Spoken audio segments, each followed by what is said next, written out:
तो hi guys, आप लोगों को फिर से वेलकम दी मैथलेस इंपीरियर की और एक न्यू एपिसोड में। तो जैसा कि हम लोगों ने पिछले एपिसोड के एंड में देखा था, जो एक बहुत ही बड़ा लंबू आदमी था वो दावलिंग के हाथ बहुत ही बुरी तरह से पीट जाता है और उस लंबू आदमी का एक यंग मास्टर था जिसका नाम पेंग हाई है। और फिर पेंग हाई और दावलिंग के बीच फिर से फाइट शुरू होता है और उस फाइट के बीच पेंग हाई भी थोड़ा सा कमजोर पड़ जाता है। फिर वो एक पावरफुल कीमती चीज को निकलता है और उस चीज का नाम पागोरा टेजर था और दावलिंग उस पागोरा टेजर को पेंग हाई से छीन कर पीछे की तरफ फेंक देता है। तो गाइस, स्टार्ट से पहले अगर कोई भाई मेरे चैनल में पहली बार आए हो तो मेरे भाई मेरे चैनल को सब्सक्राइब जरूर कर देना और इस वीडियो को एक छोटा सा लाइक कर देना। Thank you guys. और हमें इस एपिसोड के स्टार्टिंग में देखा जाता है दावलिंग पेंग हाई को बोलता है हम दोनों इस पागोरा टेजर के बारे में बाद में बात कर सकते हैं। फिर पेंग हाई बोलता है तुम्हारी हिम्मत कैसे हुई पागोरा टेजर को फेंकने का। और फिर दावलिंग के ऊपर बहुत ही गुस्से से अपने मन में बोलता है वो दावलिंग एक कमीना लड़का है, उसे तो मैं अपने हाथों से मौत का रास्ता दिखा दूंगा और उसे कोई भी नहीं बचा सकता मेरे हाथों से।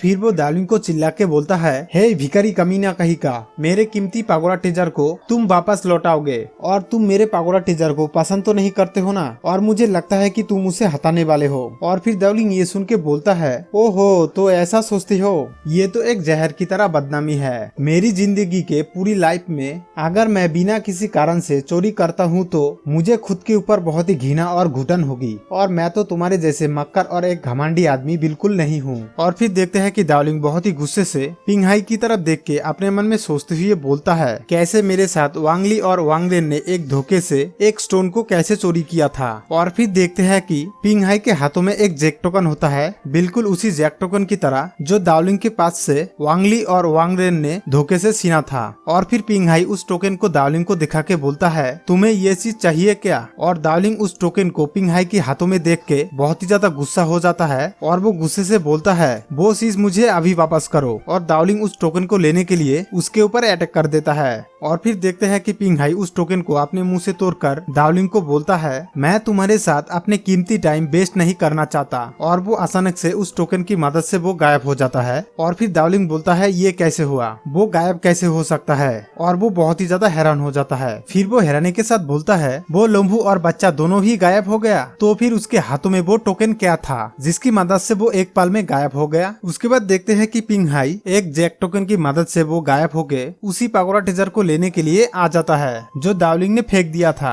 और फिर पेंग हाई उस पागोरा टेजर को उठाते हुए बोलता है मुझे उम्मीद नहीं थी कि उस कमीने बास्टेट के हाथों से बचने के लिए इतना कठिन होगा, मैंने नहीं सोचा था और इसी वजह से मुझे एक जैक टोकन की मदद लेना पड़ा। और फिर देखते हैं कि वो लंबू बंदा बहुत ही जोर से चीखते हुए बोलता है यंग मास्टर ये कैसे हुआ, हम दोनों अचानक से यहाँ पे कैसे आ गया और वो भी आपके पागोरा टेजर के सामने, और ये इतना जल्दी कैसे हो सकता है। और फिर पेंग हाई उस पागोरा टेजर को उठाते हुए बोलता है तुम पहले चिल्लाना बंद करो, ऐसा क्या हुआ जो तुम चिल्ला रही हो, ये तो पहली बार नहीं है, इससे पहले भी कई बार जादुई जैक टोकन देखे हो, तो तुम ऐसा रिएक्ट क्यों कर रही हो जैसा तुमने ये पहले कभी नहीं देखा। और तुम इस वजह से हंगामा बिल्कुल भी मत करो, नहीं तो मुझसे बुरा कोई नहीं होगा। और फिर देखते हैं कि वो लंबू अचानक से किसी को देख के बहुत ही ज्यादा हैरान हो जाता है और वो हैरानी के साथ बोलता है अरे बाबा नहीं, यंग मास्टर तुम जल्दी से मेरे पास आ जाओ। और फिर पेंग हाई बोलता है क्या हुआ तुम्हें, क्या उस लड़की की मार की वजह से तुम पागल हो गई हो और तुम ये किस बारे में बात कर रही हो।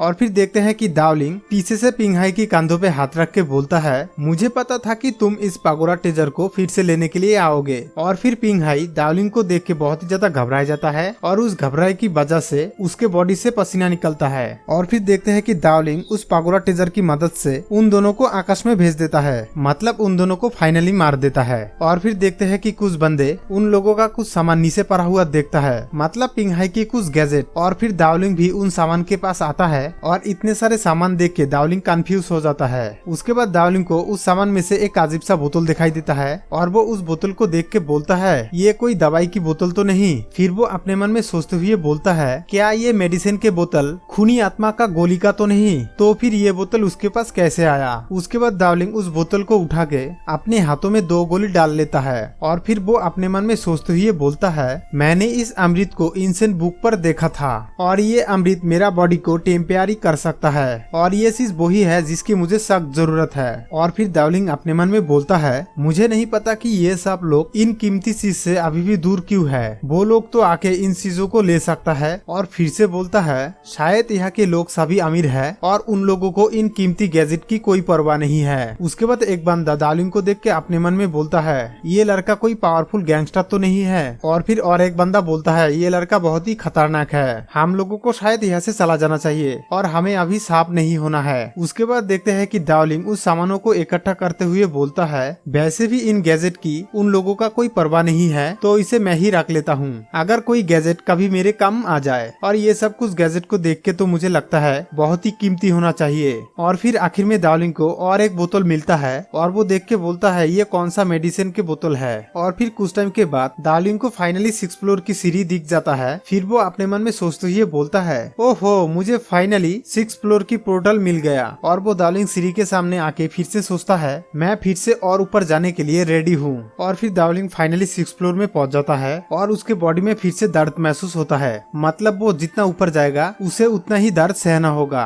और फिर दार्लिंग की बॉडी बहुत ही बदतर होते जाता है और वो अपने मन में सोचते हुए बोलता है 6th फ्लोर पर 5 फ्लोर के हिसाब से 2 या 3 गुना ज्यादा प्रेशर है और यहाँ का वाइटल एनर्जी एक्सट्रीमली वाइगोरस है। और फिर कुछ टाइम जाने के बाद दार्लिंग कुछ भयानक चीजों को देख के अपने मन में बोलता है कुछ लोग यहाँ पे क्रॉस लेग बैठा हुआ है और साथ में कुछ भयानक मॉन्स्टर भी है और यहाँ के पर्सिंग एनर्जी मेरी बॉडी को बस में भी कर सकता है। लेकिन मैंने सुना है कि 6th फ्लोर के नीचे से कोई रहस्यमय चीज नहीं है और 6th फ्लोर के ऊपर से बहुत ही रहस्यमय चीजें हैं और वो मैं अभी देख रहा हूँ। और फिर ऐसा भी कहा जाता है कि 7th फ्लोर पर एक इम्पोर्टेंट खजाना है और उस खजाना को कुछ ही लोग निकल पाता है। और ये ऐसा इसलिए है क्योंकि लंबी टाइम तक वहाँ पे रहना मुश्किल है, वहाँ का प्रेशर बहुत ही हाई है और उस प्रेशर को कोई सहन नहीं कर सकता और कुछ ही लोग है जो उस प्रेशर को सह सकता है। उसके बाद फिर से सोचते हुए बोलता है अभी बेहतर होगा कि इस टाइम को अपने बॉडी का एक्सरसाइज करने के लिए ले लूं। उसके बाद दार्लिंग कल्टीवेशन करने लगता है। फिर वो कल्टीवेशन करते हुए अपने मन में बोलता है